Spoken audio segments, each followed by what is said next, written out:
Assalamualaikum warahmatullahi wabarakatuh. Nama saya Muhammad Hariri Alpian dengan NIM 237698 ingin menjelaskan tentang strategi dan analisis manajemen SDM atau sumber daya manusia. Yang pertama, proses manajemen strategis. Satunya, perencanaan manajemen. Proses perencanaan manajerial dasar dimulai dari menetapkan tujuan, membuat proyeksi perencanaan dasar, meninjau tindakan alternatif, mengevaluasi opsi yang terbaik, dan selanjutnya memilih dan melaksanakan rencana yang ditetapkan. Yang kedua, perencanaan strategis. Sebelum hierarki sasaran dapat ditetapkan atau kebijakan dan praktik dirumuskan, manajer harus membuat rencana strategis. Rencana strategis merupakan rencana keseluruhan perusahaan mengenai bagaimana mereka dan menyesuaikan kekuatan dan kelemahan internal dengan kesempatan dan ancaman eksternal yang bertujuan untuk mempertahankan keunggulan kompetitif. Yang ketiga, manajemen strategis. Proses untuk mengidentifikasikan dan mengeksekusi rencana strategis organisasi dengan menyesuaikan kemampuan perusahaan dengan permintaan lingkungan. Adapun tahap-tahap dalam proses manajemen strategis. Tahap pertama, bertanya di mana kita sekarang. Tahap kedua, mengukur situasi, melakukan audit internal dan eksternal. Yang ketiga, menciptakan opsi strategis. Keempat, meninjau opsi strategis. Kelima, membuat pilihan strategis. Keenam, menerjemahkan menjadi sasaran. Ketujuh, menerapkan strategi. Delapan, meningkatkan kinerja dengan SISDM menggunakan perangkat lunak perencanaan bisnis terkomputerasi.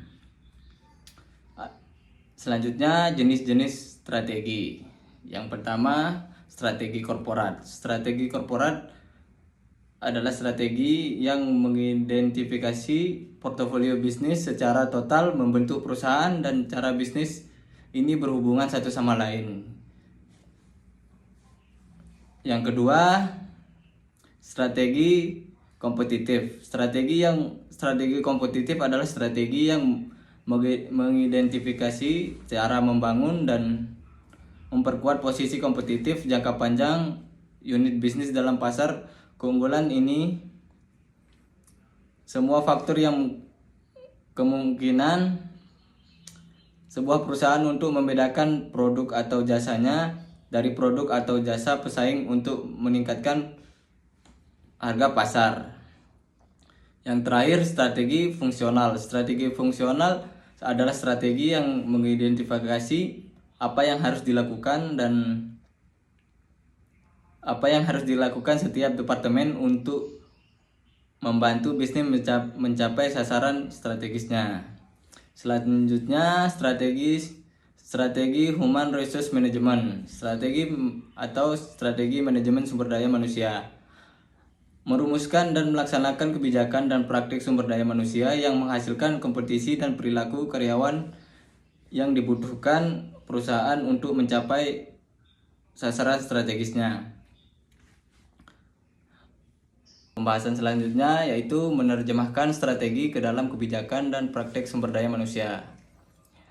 Yang pertama, strategi baru, awali, adaptasi, dan hantarkan. Yang kedua, kompetensi dan perilaku karyawan baru. Yang ketiga, kebijakan dan praktik sumber daya manusia baru. Yang ketiga, kebijakan dan praktik sumber daya baru memiliki 3 program. Yang pertama, program pelatihan dan komunikasi baru. Yang kedua, program pengayaan pekerjaan baru. Yang ketiga, program kompetisi dan tunjangan baru. Yang keempat, prosedur seleksi, orientasi, dan pemberhentian yang lebih baik. Yang selanjutnya, alat-alat manajemen sumber daya manusia strategis. Manajer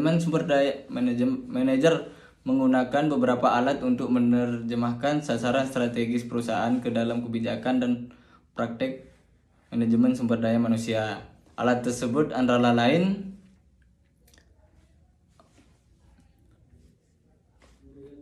Peta strategi, sebuah alat perencanaan strategi yang memberi gambaran besar mengenai bagaimana kinerja setiap departemen berkontribusi untuk mencapai sasaran strategis perusahaan secara keseluruhan. Yang kedua, HR Scorecard atau kartu skor sumber daya manusia. Sebuah proses untuk menetapkan sasaran atau metrik finansial dan non-finansial terhadap rantai aktivitas peta strategi yang berkaitan dengan manajemen sumber daya manusia yang dibutuhkan untuk mencapai sasaran strategis perusahaan. Yang terakhir, papan instrumen digital atau digital dashboard ini memberi manajer grafik dan bagan di atas meja dan juga gambar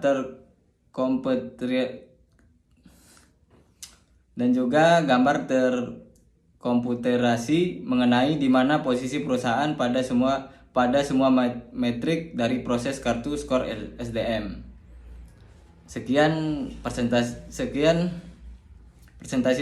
dari saya. Terima kasih. Assalamualaikum warahmatullahi wabarakatuh.